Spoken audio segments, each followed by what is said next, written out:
ओम शांति 18/9/2023 के ईश्वरीय महावाक्य हैं। आज के साकार मुरली का सार। मीठे बाबा ने कहा, मीठे बच्चे, बाप की आश है बच्चे पूरा पूरा नष्टो मोहा बने। जब पक्का वायदा करें बाबा आप हमारे, हम आपके, तब सच्ची प्रीत जुटे। प्रश्न है मुरली का। रुद्र श्री बाबा द्वारा रचे हुए यज्ञ और मनुष्यों द्वारा रचे जा रहे यज्ञों में मुख्य अंतर क्या है? उत्तर में बाबा ने कहा, मनुष्य जो भी यज्ञ रचते उसमें जो जौ तिल आदि स्वाहा करते वह मटीरियल यज्ञ है। बाप ने जो यज्ञ रचा है यह अविनाशी ज्ञान यज्ञ है। इसमें सारी पुरानी दुनिया स्वाहा हो जाती है। दूसरा वह यज्ञ थोड़े समय तक चलते, यह यज्ञ जब तक विनाश ना हो तब तक चलता रहेगा।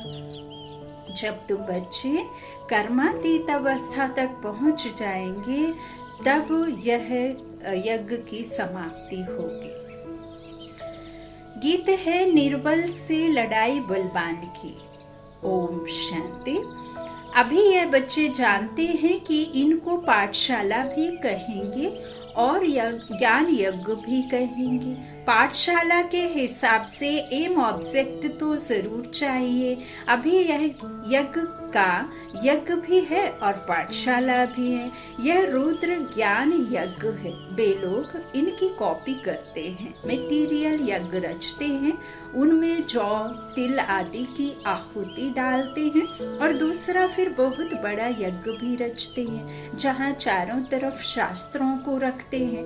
बहुत बड़ी जमीन ले लेते हैं, है ना, 1 एकड़ 2 एकड़ ऐसे जमीन में भी लेकर के यज्ञ आदि रचते हैं ना, आपने देखा होगा। तो फिर एक तरफ चावल घी आटा आदि सब रखते हैं और दूसरे तरफ शास्त्र भी सब रखते हैं। जो शास्त्र मांगो वह सुनाएंगे। हाँ? फिर वहाँ यज्ञ में स्वाहा भी करते रहते हैं। बाप कहते हैं यह रुद्र तो मेरा नाम है। कहते भी हैं रुद्र भगवान ने यज्ञ ज्ञान यज्ञ रचा था, इसका नाम पड़ गया रुद्र ज्ञान यज्ञ।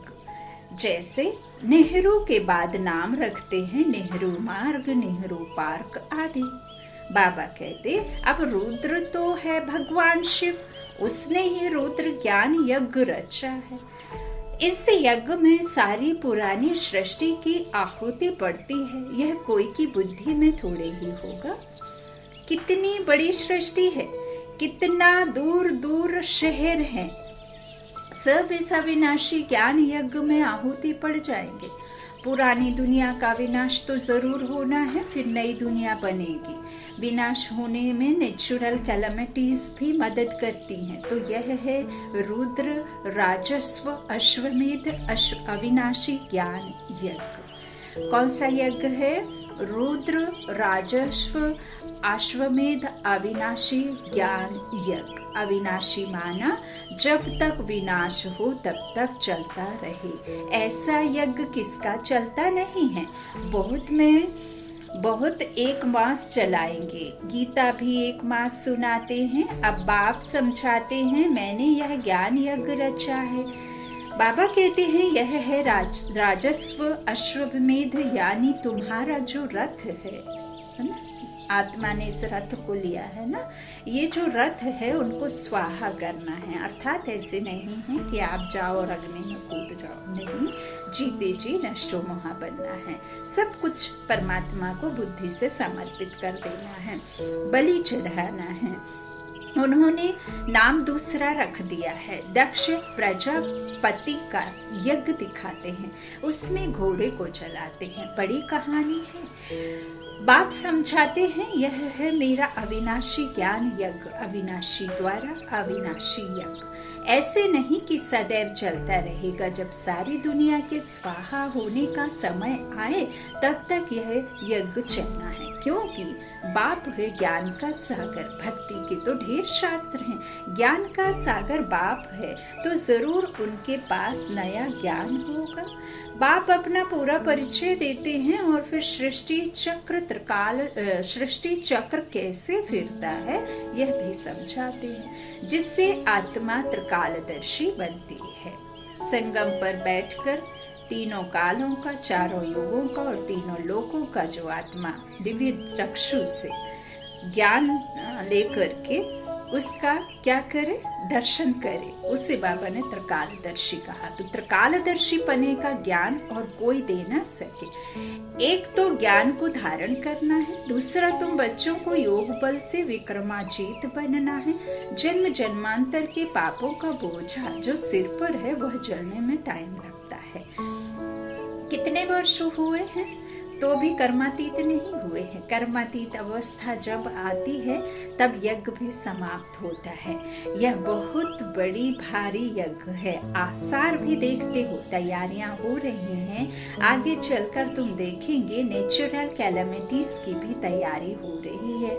कभी जोर से फ्लड्स होंगे, कभी अर्थक्वेक, कभी फैमन, अकाल होगा। वो लोग तो गपोड़े मारते हैं कि 4 वर्ष का प्लान बनाया है, फिर अनाज बहुत हो जाएगा। अरे खाने वाले मनुष्य भी तो बहुत जास्ती हैं। सिर्फ मनुष्य थोड़े ही, टिड्डियां, मक्कड़ आदि भी तो खा जाते हैं। हाँ, तो फ्लड्स आते हैं, बहुत नुकसान कर देते हैं। यह विचारों को पता नहीं पड़ता। तुम जानते हो फैमन आदि पड़ना जरूर है। आसार दिखाई पड़ते हैं। थोड़ी लड़ाई लग जाए तो अनाज आना ही बंद हो जाए, और अभी देख लिया है और देख भी रहे हैं। इसमें कोई विस्तार से समझाने की आवश्यकता नहीं है। बाबा कहते हैं आगे लड़ाई में कितने स्टीमर्स डूबे थे, 1-2 का बहुत नुकसान किया था। बाप कहते हैं 5000 वर्ष पहले भी यह यज्ञ रचा था और तुम राजयोग सीखे थे। यज्ञ रचा जाता है ब्राह्मणों द्वारा। गीता में तो लड़ाई आदि की बातें लिख दी हैं। संजय आदि भी हैं। यह सब है भक्ति मार्ग की सामग्री।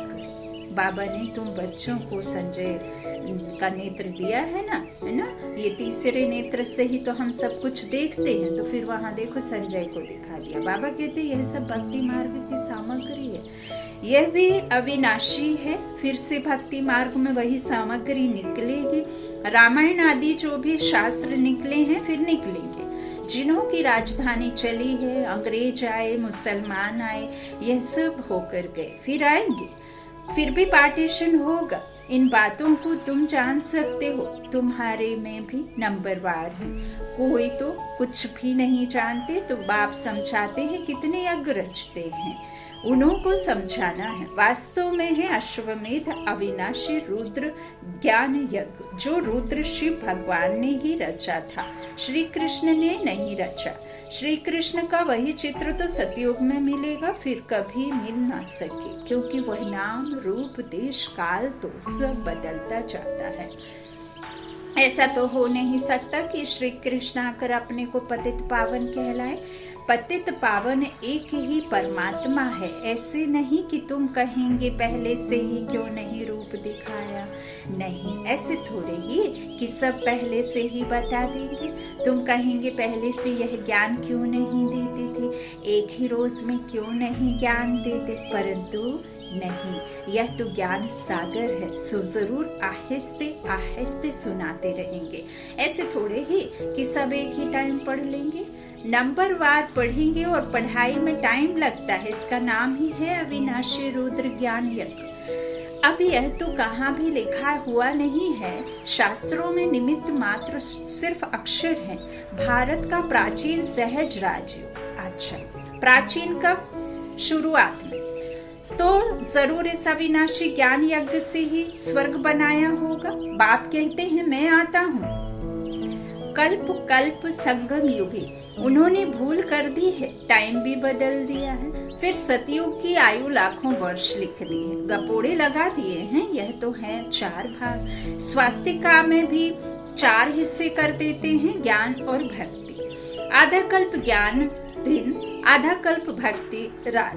ज्ञान की प्रारब्ध मक्खन मिलता है, भक्ति की प्रारब्ध छाछ मिलती है। गिरते गिरते एकदम खत्म हो जाते हैं। नई दुनिया को फिर पुराना जरूर बनना है, कलाएं कम होती जाती हैं, इसलिए अब इनको भ्रष्टाचारी विशेष कहा जाता है। आसुरी दुनिया है ना। तुम जानते हो इन भक्ति आदि करने से कभी भगवान नहीं मिल सकता। भक्ति तो करते ही आए हैं, बंद होती नहीं। अगर भगवान मिल जाए तो भक्ति बंद हो जाए ना। आधा कल्प भक्ति को चल रहा है, यह सब बातें मनुष्यों को समझानी पड़ती हैं। दुनिया नई कैसे बनती है इसका चित्रों से साक्षात्कार कराना है। पुरानी दुनिया खत्म हो फिर नई स्थापन होती है। अब एग्जीबिशन, प्रदर्शनी आदि की किसी बड़े से ओपनिंग करानी होती है, मदद तो लेनी पड़ती है ना। उनको फिर थैंक्स दी जाती है, बधाई देने लिए तार दी जाती है। कितने बड़े बड़े टाइटल अपने ऊपर रखवा दिए हैं। श्री श्री का टाइटल भी रखा लिया है। श्री श्री बाप समझाते हैं श्रेष्ठाचारी दुनिया थी, अब भ्रष्टाचारी दुनिया है। फिर बाप श्रेष्ठाचारी बनाने आए हैं, वह फिर पहले से ही अपने ऊपर श्री नाम रख देते हैं। वास्तव में श्री लक्ष्मी, श्री नारायण सतयुग में ही कहा जाता है। राजाओं को श्री का टाइटल कभी नहीं देते थे, उनको फिर हिज हाइनेस कहते हैं। सबसे बड़े हिज होलीनेस लक्ष्मी नारायण की राजाएं भी पूजा करते हैं, क्योंकि वह पवित्र हैं, खुद पतित हैं। पावन राजाओं को हिज होलीनेस कहा जाता है। अभी तो हिज हाइनेस के बदले बहुत टाइटल सबको दे देते हैं, श्री श्री कहते रहते हैं। अभी बेहद का बाप तुमको श्री बना रहे हैं। नई दुनिया कैसे स्थापन होती है चित्रों पर ही समझ सकते हैं। हम भ्रष्टाचारी से श्रेष्ठाचारी बनने की सेवा करते हैं। आप ओपनिंग करो, उन्हें समझाना चाहिए कि सेकंड में जीवन मुक्ति गाया हुआ है ना। समझाने वाला बड़ा एक्टिव होना चाहिए, फुर्त होना चाहिए। मिलिट्री वाले कितने टिप टॉप रहते हैं। तुम बच्चों का नाम कितना बड़ा है, शिव शक्ति सेना। यह ज्ञान मिलता ही है अबलाओं अहिल्याओं को। यहाँ की बातें ही वंडरफुल हैं। ऊंचते ऊंच भगवान और पढ़ाते देखो किन्हों को मैं, अहिल्याओं पूजाओं को। भगवान आवाज उन्हों को राजयोग सिखलाता हूँ। ड्रामा में ऐसी नूंद है, परंतु अपने को सब पाप आत्माएं समझते थोड़े ही हैं। कह दो तो लड़ाइयाँ छिड़ जाती हैं। बाप कहते हैं यह अंतिम जन्म पवित्र बनेंगे तो 1 सेकंड में जीवन मुक्ति पा सकते हो। आते तो बहुत है, आश्चर्यवत सुनंती कथंती, बाबा का बनंती, फिर भी गिरंती और भागंती हो जाते हैं। कहेंगे कि ऐसा ज्ञान तो हमने कभी सुना नहीं। ज्ञान तो बहुत अच्छा है, बहुत अच्छा लगता है, लेकिन अच्छा सिर्फ लगने से ज्ञान नहीं होता। ज्ञान को जब तक आप अपने में अप्लाई न करें, धारण ना करें, तब तक ज्ञान का कोई मतलब ही नहीं है।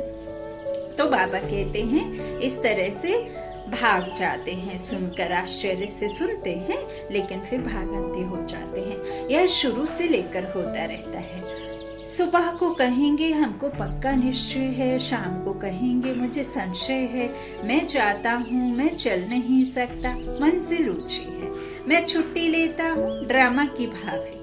बाप को फारकती दे देते हैं। माया इतनी प्रबल है जो चलते चलते थप्पड़ लगा देती है। बच्चे कहते हैं बाबा माया को कहो थोड़ी नर्म हो जाए। बाबा कहते मैं तो माया को कहता हूँ खूब गर्म हो। बाप कहते हैं खबरदार रहना, ऐसे नहीं कि माया थप्पड़ मार दे और तुम फंस पड़ो। तुम मांगते ही हो जनक मिसल ग्रस्त व्यवहार में रहते जीवन मुक्ति पाए। बाप कहते हैं एक जन्म पवित्र बनो तो तुम स्वर्ग के मालिक बनेंगे। मनुष्यों की जहर से अर्थात विकारों से कितनी दिल है, चलते चलते गिर पड़ते हैं। हम शादी करना नहीं चाहते तो गवर्नमेंट कुछ नहीं कर सकती है। समझा सकते हैं कि हम पतित बने ही क्यों, जो पुजारी बन सबके आगे सिर झुकाना पड़े। मैं कुमारी हूँ तो सब मेरे आगे सिर झुकाते हैं, तो हम क्यों ना पूजे रहे। बेहद का बाप कहते हैं कि पवित्र पूज्य बनो, एक ही राजयोग का इम्तिहान है। कितने चढ़ते और गिरते हैं, हर एक अपना अपना पार्ट बजाता है, रिजल्ट फिर भी वही रहेगी जो कल्प पहले हुई होगी। यह ड्रामा है, हम एक्टर्स हैं, पूरा न शो वहां बने तब बाप से पूरी प्रीत जुटे।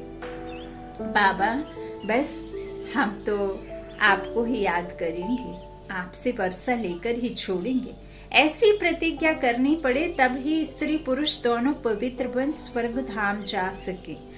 दोनों ही ज्ञान चिता पर बैठ जाएंगे, ऐसे बहुत जोड़े बनेंगे, फिर जल्दी जल्दी झाड़ बढ़ना शुरू हो जाएगा। अच्छा, मीठे मीठे सीकी लाधे बच्चों प्रति माता पिता बाप दादा का याद प्यार और गुड मॉर्निंग। रूहानी बाप के रूहानी बच्चों को नमस्ते। हम रूहानी बच्चों के रूहानी माता पिता बाप दादा को याद प्यार और गुड मॉर्निंग। शुक्रिया बाबा, शुक्रिया। धारणा के लिए मुख्य सार, पहला बाबा ने कहा, इस अविनाशी ज्ञान यज्ञ में अपने इस रथ सहित सब कुछ स्वाहा करना है। सर्विस के लिए बहुत बहुत चुस्त और फुर्त बनना है। दूसरा बाबा ने कहा, माया कितनी भी गर्म हो सावधान रहे, उसके थप्पड़ से स्वयं को बचाना है, घबराना नहीं है। वरदान है, दया भाव को धारण कर सर्व की समस्याओं को समाप्त करने वाले मास्टर दाता भव। जिन आत्माओं के भी संपर्क में आते हो, चाहे कोई कैसे भी संस्कार वाला हो, अपोजिशन करने वाला हो, स्वभाव के टक्कर खाने वाला हो, क्रोधी हो, कितना भी विरोधी हो, आपकी दया भावना उसके अनेक जन्मों के कड़े हिसाब किताब को सेकंड में समाप्त कर देगी। आप सिर्फ अपने अनादि आदि दातापन के संस्कारों को इमर्स कर दया भाव को धारण कर लो तो ब्राह्मण परिवार की सर्व समस्याएं समाप्त हो जाएंगी। अब ये क्या है, बाबा ने जो वरदान में कहा कि सिर्फ अपने अनादि और आदि दातापन। आदि में हम देवी देवता सिर्फ दाता भाव के होते हैं, सिर्फ देने वाले होते हैं, और हमारा अनादि स्वरूप है ही ज्योतिर्बिंदु निराकार, है ना। तो हमारा जो स्वरूप है, शांत स्वरूप, शक्ति स्वरूप, आत्मा का ज्ञान स्वरूप, वो हमारा अनादि स्वरूप है, और फिर आदि दातापन जो हमारे देवी देवता गुण हैं। तो उन संस्कारों को इमर्स कर दया भाव को धारण कर लो तो ब्राह्मण परिवार की सर्व समस्याएं समाप्त हो जाएंगी।